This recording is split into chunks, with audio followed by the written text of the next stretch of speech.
Good morning. YouTube की digital web में आप सभी का स्वागत है। मैं गौतम कुमार। हालिया समय में झारखंड लोक सेवा आयोग के द्वारा आयोजित की गई 7th to 10th मुख्य परीक्षा के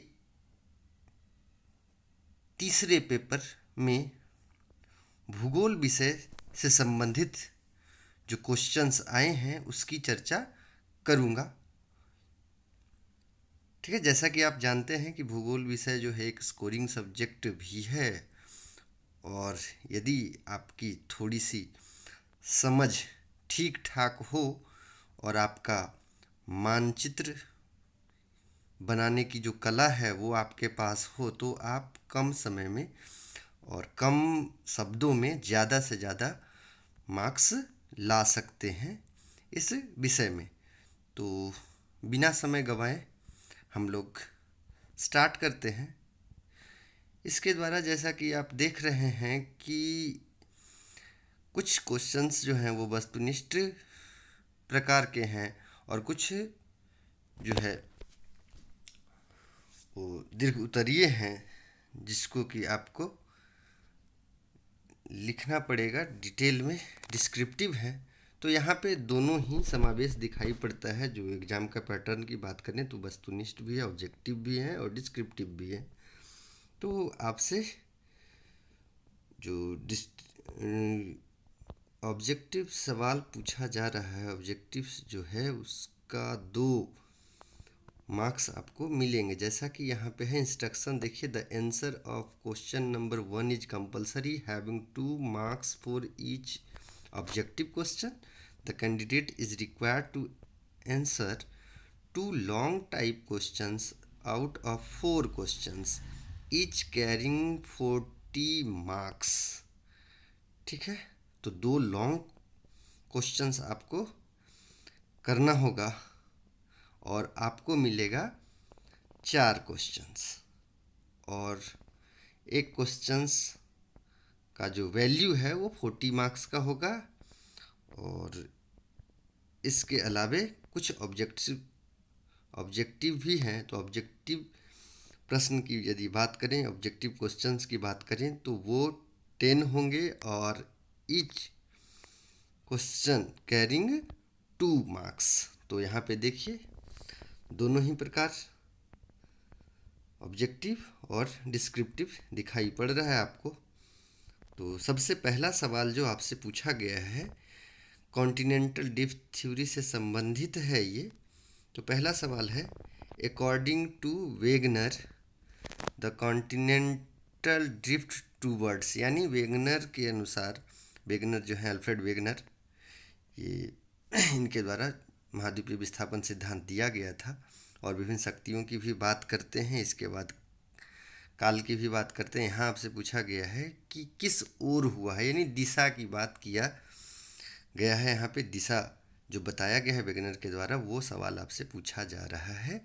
4 ऑप्शंस आपके पास हैं कि वेगनर के अनुसार महाद्वीपीय प्रवाहित हुए हैं या महाद्वीपों का जो प्रवाह हुआ है वो किस दिशा की ओर हुआ है। पहला ऑप्शन है भूमध्य रेखा एवं उत्तरी ध्रुव की ओर। दूसरा जो ऑप्शन है भूमध्य रेखा एवं पश्चिम की ओर। और तीसरा है भूमध्य रेखा एवं दक्षिण की ओर। और चौथा जो डी ऑप्शन है वो है आपका भूमध्य रेखा एवं पूर्व की ओर। तो यहाँ पे जो सही आंसर होगा को ये option number B, equator and west, क्योंकि ये अपने थ्योरी में बताते हैं कि जो महाद्वीपों का विस्थापन हुआ है वो विषुवत रेखा की ओर हुआ है एवं पश्चिम की ओर हुआ है। तो याद रखिएगा, ये ज्वारीय शक्ति की भी बात करते हैं, इसके अलावे उत्प्लावन बल की भी बात करते हैं और गुरुत्वाकर्षण बल की भी बात करते हैं कि इन्हीं के कारण क्या हुआ है, महाद्वीपों का विस्थापन हुआ है। बाद में इनकी आलोचना भी की जाती है, लेकिन यहाँ पे आपको आलोचना से मतलब नहीं है, यहाँ पे आपको करेक्ट आंसर से मतलब है। तो भूमध्य रेखा एवं पश्चिम की ओर। कभी यदि आप लोग से रूबरू होंगे हम तो वेगनर का जो कॉन्टिनेंटल ड्रिफ्ट थ्योरी है उसकी भी हम चर्चा करेंगे डिटेल में, लेकिन आज तो हम आपको सिर्फ ऑप्शन ही बताएंगे। चलिए चलते हैं दूसरे सवाल की ओर। सेकेंड जो क्वेश्चन है आपके पास, उसमें पूछा गया है temperate cyclones occur between which latitudes. देखिए लैटिट्यूड्स का जहाँ तक बात करें, अक्षांश रेखा है तो all the parallel lines from equator up to poles are known as latitudes.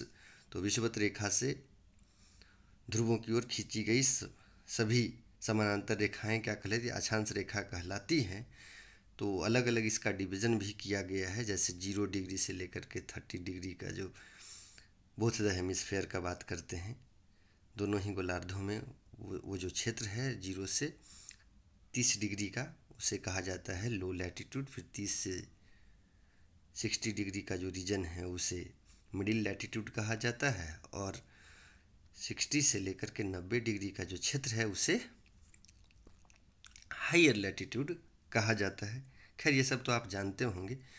तो इसी को और यदि डिफाइन करें तो जो 0 से 30 डिग्री का क्षेत्र है उसे ट्रॉपिकल जोन कहा जाता है, क्योंकि the latitude between the region between two latitudes are known as zone. मतलब दो देश अक्षांश रेखाओं के बीच का जो क्षेत्र है उसे जोन भी कहा जाता है। तो 0 से 30 डिग्री का जो क्षेत्र होता है, 0 से 30 डिग्री का, उसे 0 से 30 डिग्री के क्षेत्र को लो लैटिट्यूड कहा जाता है, और 30 से लेकर 60 डिग्री का जो क्षेत्र है दोनों ही गोलार्धों में, इसे मिडिल लैटिट्यूड मध्याक्षांश कहा जाता है, और 60 से 90 डिग्री का जो क्षेत्र होता है उसे हाई लैटिट्यूड उच्च अक्षांश कहा जाता है। तो यहाँ पे टेम्परेट साइक्लोन की जहाँ तक बात करें तो 0 से 30 डिग्री का क्षेत्र क्या है, उष्णकटिबंध कहा जाता है, ट्रॉपिकल रीजन कहा जाता है। इसके अलावे 30 से लेकर 60 डिग्री का जो क्षेत्र है उसे टेम्परेट जोन कहा जाता है, और 60 से 90 डिग्री का जो क्षेत्र है दोनों ही गोलार्धों में उसे पोलर रीजन कहा जाता है या फ्रिजिड जोन कहा जाता है। तो यहाँ पे आपसे पूछा जा रहा है टेम्परेट साइक्लोन किन अक्षांशों के मध्य उत्पन्न होते हैं। तो सही जवाब ये आपका हो जाएगा 35 डिग्री से लेकर के 65 डिग्री उत्तर और दक्षिण दोनों। तो यहाँ पे देखिएगा कि पहला जो ऑप्शन है आपका राइट होगा, पहला ऑप्शन सही होगा, 35 डिग्री से 65 डिग्री नॉर्थ और साउथ। अब आपको लगेगा कि सर आप इससे पहले तो बताया कि 30 डिग्री से 60 डिग्री के मध्य होता है, लेकिन आप ये समझिएगा कि 5 डिग्री का जो क्षेत्र होता है उसे डोल्ड्रम के नाम से जानते हैं।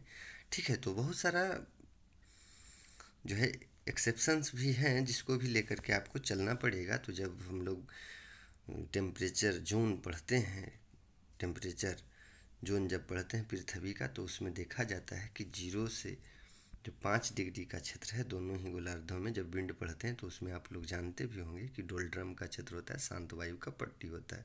तो यहाँ पे राइट आंसर जो होगा, सही आंसर होगा 35 से 65 डिग्री नॉर्थ एंड साउथ, क्योंकि हम बोथ हेमिस्फेयर की बात किए हैं। इसके अलावा चलिए तीसरे सवाल की ओर देखते हैं। यहाँ पे बोला जा रहा है कि what is the average annual temperature of oceans. महासागरों का औसत वार्षिक तापमान कितना होता है। तो महासागरों का औसत वार्षिक तापमान, ऐसे यदि सेल्सियस की बात करें तो 20 डिग्री सेल्सियस माना जाता है। 20 डिग्री सेल्सियस लगभग हम लोग बात करते हैं। और यहाँ पे जहाँ तक फ़ारेनहाइट की बात करें तो ये आपका पहला आंसर सही हो जाएगा। ये जो पहला आंसर है ये सही होगा, ये 63 डिग्री फ़ारेनहाइट। तो तीसरा नंबर जो है, तीसरे का आंसर होगा, तीसरा क्वेश्चन का ऑप्शन नंबर 1। नेक्स्ट चौथा सवाल आपसे पूछा गया है Kargil is located on the banks of. यानी देखिए अब यहाँ से नदी से सवाल पूछा जा रहा है। डायरेक्ट आपसे नदी भी पूछा जा सकता था, लेकिन यहाँ पे थोड़ा सा ट्विस्ट किया गया है सवाल को, और करगिल के बारे में पूछा गया कि किस नदी के किनारे हैं। 4 ऑप्शन आपके पास है, सतलज, झेलम, सुरु, चिनाब। तो कारगिल जिस नदी के किनारे स्थित है वह सुरु नदी है। तो यहाँ पे इसका आंसर आपका होगा, यहाँ पे आंसर होगा सुरु नदी। तो सी आंसर आपका सही हो जाएगा। तो देखिएगा चौथा जो क्वेश्चन है 4 नंबर का क्वेश्चन, उसका आंसर सी होगा। नेक्स्ट हम लोग चलते हैं, Tenughat power project is concern with. देखिए अब झारखंड से सवाल आ गया। तेनू घाट का जहाँ तक बात करें तो बोकारो ज़िला में स्थित है और इसका आपसे पूछा जा रहा है कि प्रकृति किस प्रकार का है, यानी किससे संबंधित है ना। तो Tenughat power project is concerned with, 4 option आपके पास है, natural gas, atomic power, hydro electricity और डी है आपका थर्मल पावर। तो तेनू घाट ऊर्जा संयंत्र संबंधित है ताप विद्युत से, तो याद रखिएगा ताप विद्युत से संबंधित है ये, तो 5वां का डी होगा। 5वां नंबर जो क्वेश्चन है आपका उसका आंसर डी होगा। नेक्स्ट हम लोग चलते हैं 6 नंबर की ओर। Question number 6, which one of the following is the longest national highway of India. तो देखिए यहाँ पे ट्रांसपोर्ट से सवाल आपको पूछा गया है, रोडवेज से यहाँ पे सवाल आया है, रोडवेज। तो 4 ऑप्शन आपका NH16 है, NH44 है, NH48 है और NH66 है। तो यहाँ पे राइट आंसर होगा, सही आंसर होगा NH44, ये है आपका। नेक्स्ट हम लोग चलते हैं, who propounded binary star hypothesis. देखिए मज़ा आ गया। अभी जो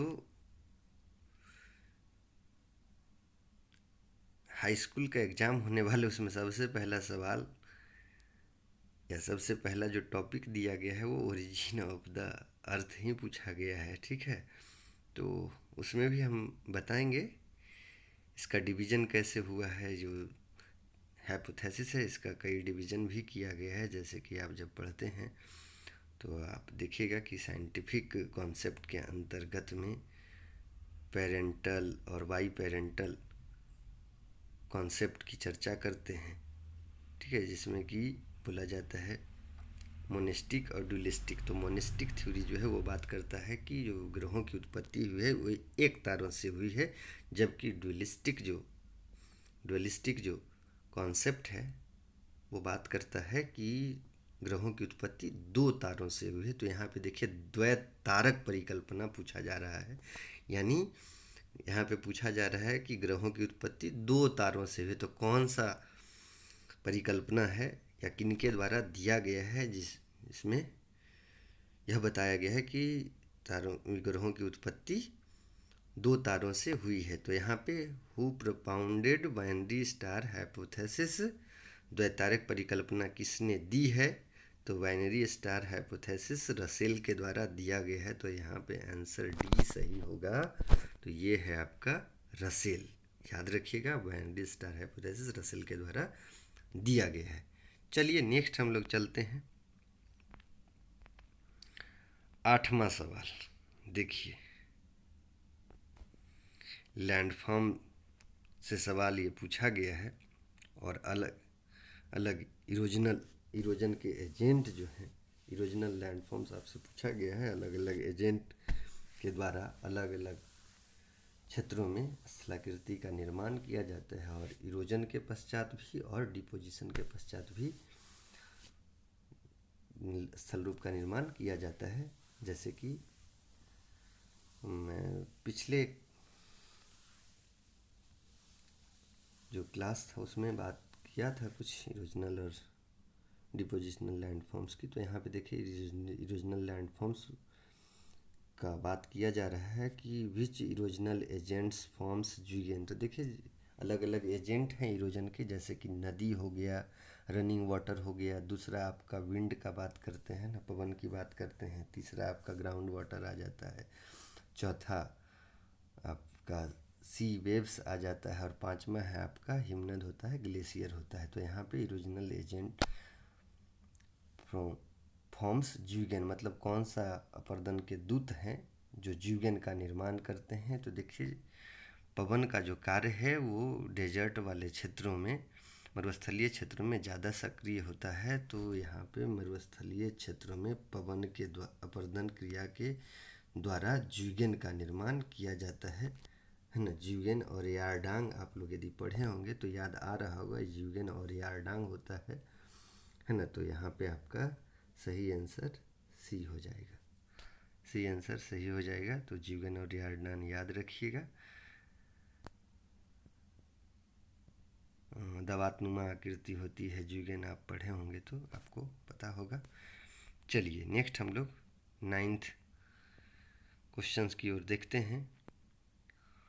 विच of the following groups of districts have highest concentration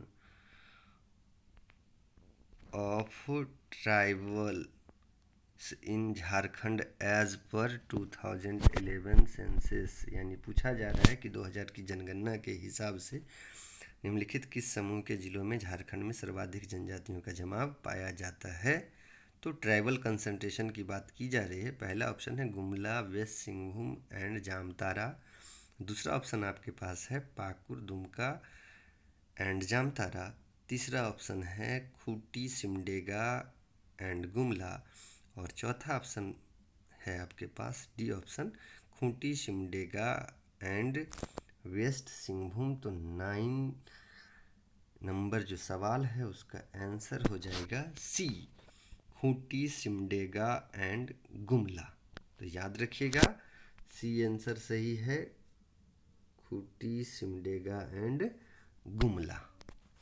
next हम लोग चलते हैं 10th सवाल, 10वां सवाल जो है आपका, विच of the following districts in Jharkhand has got highest irrigated area. यानी झारखंड के निम्नलिखित जिलों में कहाँ सर्वाधिक सिंचित क्षेत्र है। मतलब कौन सा जिला है जहाँ पे सर्वाधिक क्षेत्रों पर सिंचाई सुविधा उपलब्ध है।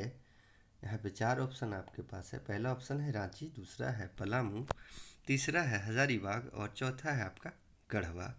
तो यहाँ पे राइट आंसर जो होगा, जो सही आंसर है वो गढ़वा होगा। तो आशा करते हैं आप लोग सभी मिला लिए होंगे। एक बार फिर से कंसाइज कर देते हैं, इसको कंसाइज करते हैं, है ना। तो पहला सवाल है आपका कि वेगनर के अनुसार महाद्वीप प्रवाहित हुए हैं, मतलब किस दिशा की ओर हुए हैं। तो भूमध्य रेखा एवं पश्चिम की ओर हुए, यानी पहला का बी ऑप्शन आपके पास है सही। दूसरा आप बात करते हैं कि टेम्परेट साइक्लोन यानी शीतोष्ण चक्रवात किन अक्षांशों के मध्य उत्पन्न होते हैं। तो 35 से 65 डिग्री बोथ द हेमिस्फीयर, उत्तर और दक्षिण की बात करते हैं। तो दूसरा जो सवाल है उसका आंसर आपका ए है।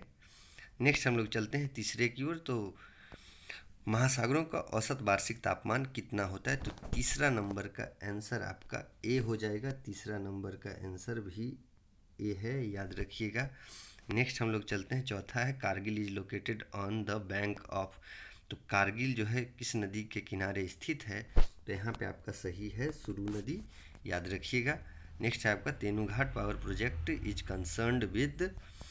तो तेनूघाट ऊर्जा संयंत्र संबंधित है, तो किससे संबंधित है। तो आपको पता है ये थर्मल पावर से संबंधित है, ताप विद्युत से संबंधित है। नेक्स्ट है छठा, विच one of the following is the longest highway of India. तो निम्नलिखित में से कौन सा भारत का एक सबसे लंबा राष्ट्रीय राजमार्ग है। तो ये है आपका NH-44। नेक्स्ट है आपका सातवां, who propounded binary star hypothesis. तो द्वैतारिक परिकल्पना किसने प्रतिपादित की है। तो यहाँ पे सही आंसर है रसेल, याद रखिएगा सही आंसर आपका रसेल है, सही आंसर रसेल है, ठीक है। तो सातवां का डी याद रखिएगा। आठवां यहाँ पे पूछा जा रहा है कि अपरदन का कौन सा कारक ज्यूगेन का निर्माण करता है। तो पवन, याद रखिएगा पवन जो है वो ज्यूगेन का निर्माण करता है। पवन के अपर्दन प्रक्रिया के परिणाम स्वरूप ज्यूगेन का निर्माण होता है। चलिए नेक्स्ट है 9वां सवाल आपका। यहाँ पे पूछा गया था कि सर्वाधिक जो जनजातीय जनसंख्या है किस जिले में पाई जाती है। ऑप्शन आपके पास था। तो ये जो आपका 9वां सवाल है, 9वां सवाल का आंसर है सी, खूंटी, सिमडेगा एवं गुमला। तो याद रखिएगा नेक्स्ट है आपका 10वां सवाल में आपसे पूछा गया था कि झारखंड में निम्नलिखित जिलों में कहाँ सर्वाधिक सिंचित क्षेत्र है, तो याद रखिएगा इसका सही आंसर है गढ़वा। तो आशा करते हैं कि आप लोग मिला लिए होंगे और ठीक ठाक स्कोर कर पाए होंगे। और जैसा कि मुझे लगता है कि इसमें आपको 10 सवाल है, प्रत्येक का 2 मार्क्स है, तो 20 मार्क्स तो आपके पास होना ही चाहिए एकदम। इससे तो ऑब्जेक्टिव जो है वहाँ पे तो आप गलती नहीं कर सकते हैं, है ना। तो यहाँ पे आशा करते हैं कि 20 में 20 आप लोग स्कोर किए होंगे, ये आपके हाथ में है। चलिए नेक्स्ट हम लोग थोड़ा सा बात करते हैं कि ये जो लॉन्ग आंसर था या डिस्क्रिप्टिव आंसर था, ये क्या बात कर रहा है। Describe the weather of a tropical cyclone. मज़ा आ गया, सवाल तो बहुत बढ़िया है। Describe the weather of a tropical cyclone, where do these storms originate, what path do they usually follow. यानी उष्णकटिबंधीय चक्रवात आपसे पूछा गया है और उसमें मौसम की दशा कैसी होती है, ये सवाल पूछा गया है। ये चक्रवात कहाँ उत्पन्न होते हैं, प्रायः ये कौन से मार्ग से गुजरते हैं। देखिए बहुत ही बढ़िया सवाल पूछा गया है और एक आसान सा सवाल आपके हाथ में आया है और आशा करते हैं कि आप इसको ठीक ठाक कर पाए होंगे। देखिए साइक्लोन की जहाँ तक बात करें, चक्रवात क्या होता है, तो चक्रवात निम्न दाब का केंद्र होता है और चारों ओर से उच्च दाब से घिरा हुआ होता है। और कोरियलिस फोर्स के कारण चूँकि पृथ्वी अपने एक्सिस पे घूम रही है और सूर्य के चारों ओर भी चक्कर लगा रही है, तो इसके कारण एक बल क्रिएट होता है जिसे कोरियलिस बल कहा जाता है। कहा जाता है कि पृथ्वी के घूर्णन के कारण एक आभासी बल उत्पन्न होता है जिसे कोरियलिस बल कहा जाता है, क्योंकि कोरियलिस महोदय के द्वारा सबसे पहले बताया गया था इस बल के बारे में, तो इसे कोरियलिस बल भी कहा जाता है। और इसके कारण क्या होता है कि पवनों की दिशा परिवर्तित होती है, उत्तरी गोलार्ध में अपनी दाईं और दक्षिणी गोलार्ध में अपनी दाईं ओर। तो इस बात को फेरल के द्वारा बताया गया था, फेरल महोदय के द्वारा बताया गया था, इसलिए फेरल का लॉ भी कहते हैं, फेरल का नियम भी कहा जाता है। तो चक्रवात निम्न दाब का केंद्र होता है, चारों ओर उच्च दाब से घिरा हुआ होता है, इसमें बाहरी उच्च दाब से केंद्रीय निम्न दाब की ओर अत्यंत ही तीव्र गति से पवनों का प्रवाह होता है। तो निम्न दाब का जहाँ तक केंद्र है और उष्णकटिबंधीय क्षेत्र की बात की जा रही है, ट्रॉपिकल साइक्लोन की बात की जा रही है, तो इसका निर्माण जो है उष्ण कटिबंधीय क्षेत्र में होगा। जैसा कि हम आपको बताए थे कि 0 से 30 डिग्री का क्षेत्र जो है वो उष्णकटिबंध का क्षेत्र होता है, ट्रॉपिकल जोन का क्षेत्र होता है, और जिसमें 5 डिग्री तो डोल्ड्रम का है, बोथ द हेमिस्फीयर में 5 डिग्री तो डोल्ड्रम का है। तो ये जो है ट्रॉपिकल रीजन में क्रिएट होगा। और इसमें जहाँ तक दशाओं की बात करें कि वेदर का कंडीशन होगा, तो वर्षा भारी मात्रा में इसके द्वारा होता है, भारी मात्रा में होता है। उष्णकटिबंधीय चक्रवात की उत्पत्ति ओशंस में ही होता है, जब भी होगा तो जलीय भाग में ही होता है। तो चूँकि निम्न दाब का केंद्र है, तापमान अधिक है और वाटर है, तो क्या होगा, इवेपोरेशन होगा उसका और जलवाष्प बनेगा, जलवाष्प ऊपर आएगा। उसके बाद फिर क्या है, उसका कंडेंसेशन होगा, वाटर ड्रॉपलेट्स का निर्माण होगा। और जब तक एयर में होल्डिंग कैपेसिटी है वो वाटर को होल्ड करके रखेगा, और जब होल्डिंग कैपेसिटी से ज़्यादा होगा तो वर्षा होती है यहाँ पे। तो याद रखिएगा, ये वेदर कंडीशन की चर्चा की जा रही है, तो ट्रॉपिकल साइक्लोन में भयंकर बारिश होती है और भारत भी इससे अछूता नहीं है। यहाँ पे भी चक्रवात आता रहता है, बंगाल की खाड़ी में विशेषकर देखिएगा। एक पर्टिकुलर टाइम पीरियड है, जैसे कि दुर्गा पूजा के समय में ये आता रहता है। प्रत्येक साल आप देखिएगा सितंबर से अक्टूबर महीने के बीच में ये आता है। तो आशा करते हैं आप कर पाए होंगे और मेरे द्वारा जो जानकारी दी गई है उससे आप सहमत होंगे। तो चलिए, बहुत आसान सा सवाल पूछा गया था ये आपका ट्रॉपिकल साइक्लोन से संबंधित। चलिए नेक्स्ट हम लोग देख लेते हैं। दूसरा जो सवाल था, describe the relationship between the annual rainfall in India and it's natural vegetation. देखिए बहुत अच्छा सवाल है, इससे आसान सवाल तो हो नहीं सकता है। भारत में वार्षिक वर्षा के वितरण एवं उनकी प्राकृतिक वनस्पति के अंतर संबंध का वर्णन करें।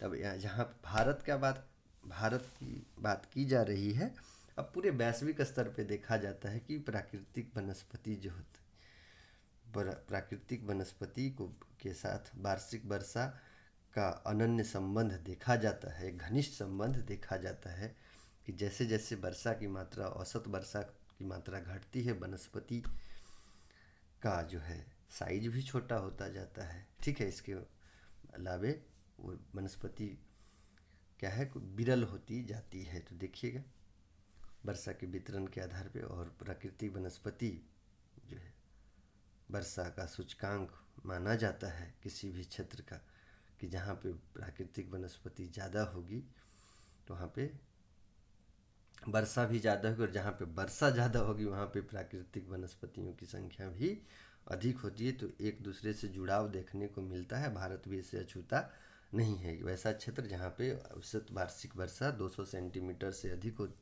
होती है तो उष्णकटिबंधीय सदाबहार वन पाए जाते हैं। भारत की जहाँ तक बात करें तो उष्णकटिबंधीय सदाबहार वन, ठीक है, ट्रॉपिकल एवरग्रीन फॉरेस्ट। उसके बाद दूसरा बात करते हैं ट्रॉपिकल डिसिडुअस फॉरेस्ट, है ना, पतझड़ वन की बात करते हैं। और डिसिडुअस में भी यदि आप पढ़ते हैं तो उसमें रहता है वेट डिसिडुअस, ड्राई डिसिडुअस, शुष्क पर्णपाती वन, है ना। उसके बाद शुष्क और उष्ण, ये आपसे पूछा जाता है ना, ड्राई होता है, ड्राई वेट भी रहेगा, है ना। तो याद रखिएगा, यहाँ पे आपका डिसिडुअस फॉरेस्ट की भी बात की जाती है, पतझड़ वन की बात की जाती है। तो ड्राई और वेट होता है, शुष्क पतझड़ वन, है ना, आर्द्र पतझड़ वन, ऐसा होता है। इसके अलावा और जब आगे जाते हैं तो कटीली झाड़ियाँ भी देखने को मिलती है, मरुस्थलीय क्षेत्रों में कटीली झाड़ियाँ भी देखने को मिलेगी। इसके अलावा और बात करते हैं तो मैंग्रोव भी देखने को मिलता है। तो इस प्रकार से आप देखते हैं कि जैसे जैसे वर्षा की मात्रा कम होती है वैसे वैसे वनस्पति का साइज भी घटता जाता है। ठीक है, और इसके अलावा और क्या है, तो जो स्पीसीज की भिन्नता है वो भी कम होती जाती है, बायोडाइवर्सिटी भी इससे प्रभावित होता है। तो ये आपको करना था। अब क्या किए हैं वो तो आप पे निर्भर किया होगा, लेकिन कहीं ना कहीं ये आपका जुड़ाव देखने को मिलता है कि वर्षा के साथ भारतीय प्राकृतिक वनस्पति का एक महत्वपूर्ण अंतर संबंध देखने को मिलता है। जहाँ पे ज़्यादा वर्षा वहाँ पे प्राकृतिक वनस्पति भी सघन होती है, और जैसे जैसे वर्षा की मात्रा कम होती है प्राकृतिक वनस्पति क्या होती है, विरल होती चली जाती है। ये पैटर्न आपको दिखाई पड़ता है, वर्ल्ड लेवल पे भी दिखाई पड़ेगा और इसके अलावा भारत के लेवल पे भी दिखाई पड़ता है। और दो जो क्षेत्र होते हैं, है ना, दो बायोडाइवर्सिटी का जो क्षेत्र होता है और उसके बीच का क्षेत्र जिसे जो एक दूसरे बायोम को अलग करता है उसे इकोटोन भी कहा जाता है। तो ये सब तो डिटेल में हो गया। चलिए खैर, हम आशा करते हैं कि आप कर पाए होंगे वर्षा के वितरण एवं प्राकृतिक वनस्पति के बीच अंतर संबंध को। 200 सेंटीमीटर औसत वार्षिक वर्षा जहाँ जहाँ पे होगी, है ना, उष्णकटिबंधीय सदाबहार वन पाए जाते हैं। चलिए आप लोग किए होंगे। नेक्स्ट हम लोग तीसरा, तो दो तो आगे एकदम बहुत आसान हो गया जी, दोनों तो सवाल कर देना चाहिए। नेक्स्ट है आपका तीसरा सवाल, भारत में लौह एवं इस्पात उद्योग की स्थापना एवं विकास में सहायक कारकों की समीक्षा कीजिए। बहुत आसान सा सवाल आपसे पूछ दिया गया है कि critically evaluate the favourable factors to established and development of iron and steel industry. देखिए किसी भी इंडस्ट्री की स्थापना के लिए कुछ इसेंशियल फैक्टर की आवश्यकता होती है। यदि वो आप पढ़ लिए होंगे, वो यदि आपको पता होगा तो आप कर पाएंगे। जैसे सबसे पहला बात करते हैं तो लैंड होता है, कोई भूमि होना चाहिए, है ना, जहाँ पे आप उद्योग लगाएंगे। और वो भूमि भी होता है, लैंड जो है वो क्या होना चाहिए, तो सस्ता होना चाहिए। तो पहला तो भूमि हो गया। नेक्स्ट आपका आते कैपिटल होना चाहिए, है ना। धन पूंजी के बिना तो कुछ नहीं होगा, तो कैपिटल भी होना चाहिए। दूसरा फैक्टर है कैपिटल। तीसरा बात करते हैं, तीसरा जो मेन है तो ऊर्जा के स्रोत की बात करते हैं, sources of energy. Sources of energy की बात करते हैं। सोर्सेस ऑफ एनर्जी में कुछ भी हो सकता है, हाइडल पावर हो सकता है, थर्मल पावर हो सकता है ना। हाइडल पावर भी हो सकता है, थर्मल पावर भी हो सकता है। तो ये है ऊर्जा के स्रोत की बात की जाती है। नेक्स्ट आपका आता है तो कच्चा माल, रॉ मटेरियल। तो आप देखते हैं कि भारी उद्योग जो भी होता है वो रॉ मटेरियल के आसपास के क्षेत्रों में ही विकसित होती है। तो रॉ मटेरियल की भी बात करते हैं, है ना। तो यहाँ पे लोहा एवं इस्पात उद्योग की चर्चा की जा रही है। तो इसमें रॉ मटेरियल क्या होगा, रॉ मटेरियल यदि बात करते हैं तो आयरन ओर होगा, तो आसपास में आयरन ओर होना चाहिए।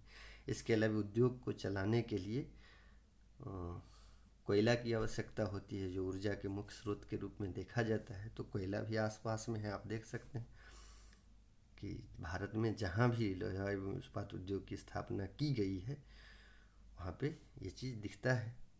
तो आपको बताया कि ये कौन सा था, कच्चा माल होना चाहिए। उसके बाद शक्ति के संसाधन भी होने चाहिए, शक्ति के स्रोत होने चाहिए। अब बाकी सबको छोड़ दिए, सिर्फ आप यदि टिस्को के बारे में थोड़ा सा जानकारी हो तो उससे भी आप भारत के संदर्भ में लिख सकते हैं। जैसे एक उद्यमी व्यक्ति यहाँ पे थे, स्थान भी था जमशेदपुर।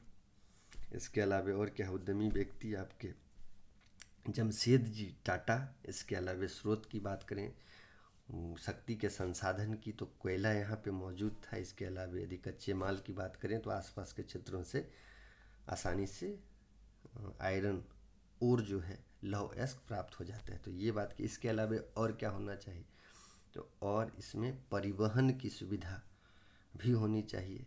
मतलब वो जो क्षेत्र है जहाँ पे इंडस्ट्री लग रहा है वहाँ पे वेल फर्निश्ड ट्रांसपोर्ट फैसिलिटी होना चाहिए। तो जहाँ तक बात करते हैं तो वाटर ट्रांसपोर्ट यदि हो तो वो तो और अधिक सस्ता हो जाता है। तो रेलवे होना चाहिए, वेल फर्निश्ड रेलवे होना चाहिए, मतलब विकसित रेलवे का मार्ग होना चाहिए। इसके अलावा जल मार्ग की सुविधा भी होनी चाहिए। तो यदि जमशेदपुर की बात करते हैं या टिस्को की बात करते हैं तो ये भी इनके पास मौजूद है। ठीक है। इसके अलावा और क्या है, तो बाज़ार भी होना चाहिए। मांग के बिना तो कुछ भी नहीं है, तो बाज़ार भी होना चाहिए। तो आसपास के क्षेत्रों से, आसपास के क्षेत्रों में भारी मात्रा में इसका डिमांड भी है। तो आप देखते हैं कि इसी के कारण क्या है, झारखंड के जमशेदपुर में लोहा इस्पात उद्योग की स्थापना की गई है। तो सिर्फ जमशेदपुर का बात करते हैं, भारत में कोई भी लोहा इस्पात उद्योग की स्थापना किया जाएगा या कोई भी उद्योग स्थापित किया जाए तो उसके सहायक कारकों की कारक जो है वो यही हो सकती है। तो सबसे पहले यदि बात करें उद्योग की स्थापना का, तो आपको बताया कि लैंड होना चाहिए, भूमि होनी चाहिए, पहला कारक हो गया। दूसरा क्या है, तो पूंजी होना चाहिए, पूंजी के बिना तो कुछ नहीं हो सकता है। ठीक है। तो लैंड हो गया, पूंजी हो गया, कोई बोला जाता है कि वैसा उद्यमी व्यक्ति भी होना चाहिए। इच्छा शक्ति के बिना कुछ नहीं होता है, बिना इच्छा शक्ति के कुछ नहीं हो सकता है, तो इच्छा शक्ति भी होना चाहिए। ठीक है। तो तीसरा यदि बात करते हैं तो इच्छा शक्ति भी है। इसके अलावा और क्या है, तो शक्ति के संसाधन होने चाहिए, शक्ति के स्रोत होना चाहिए। तो शक्ति का स्रोत की बात की जाती है। इसके अलावा नेक्स्ट आपका आता है तो कच्चा माल होना चाहिए। तो कच्चा माल जो उद्योग लगता है उसमें क्या कच्चा माल उपयोग होता है इस पर निर्भर करता है। तो यहाँ पे लोहा एवं इस्पात उद्योग की बात की जा रही है, तो यहाँ पे आयरन और कच्चा माल के रूप में देखा जाता है। इसके अलावा और बात करते हैं बाज़ार, तो आसपास के क्षेत्रों से बाज़ार भी होना चाहिए। इसके अलावा और क्या है, तो परिवहन सुविधा आसान होना चाहिए, है ना, सुगम होना चाहिए, परिवहन की सुगमता होनी चाहिए। ये है आपका। तो ये कुछ फैक्टर हैं जिसको लेकर के आपको डील करना था।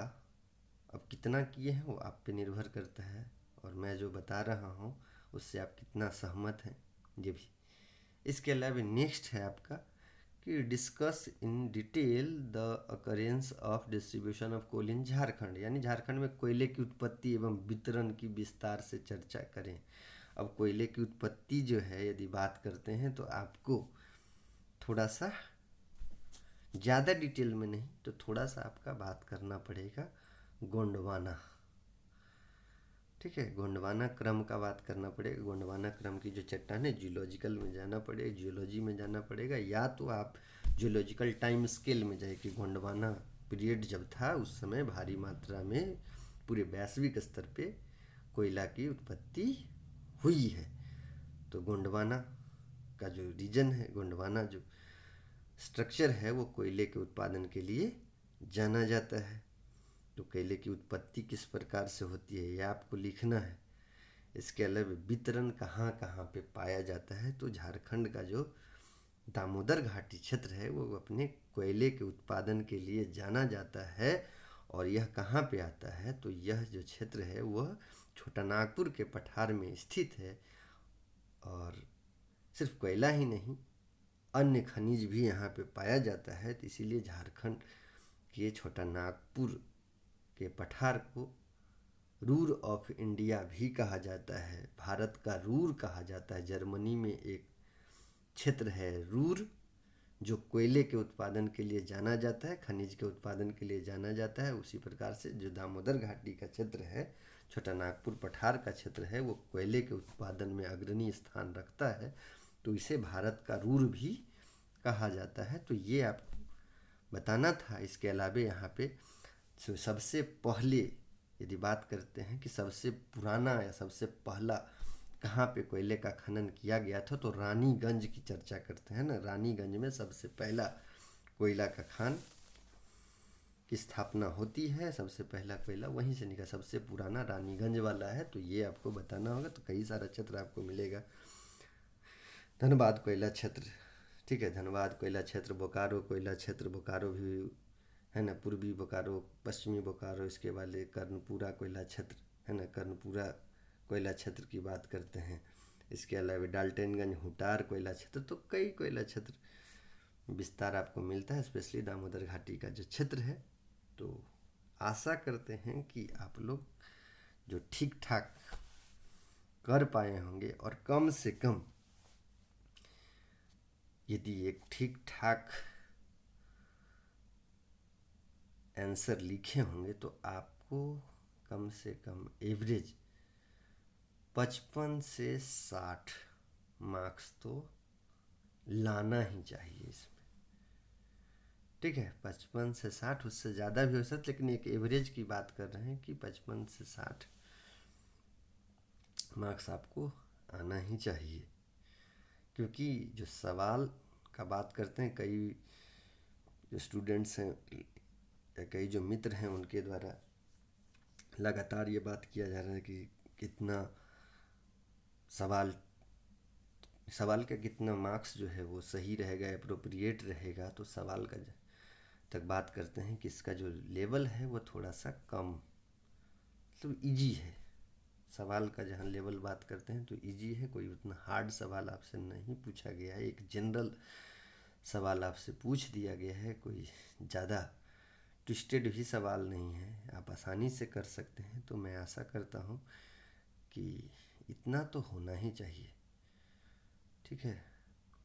55 से 60 तो स्कोर होना ही चाहिए।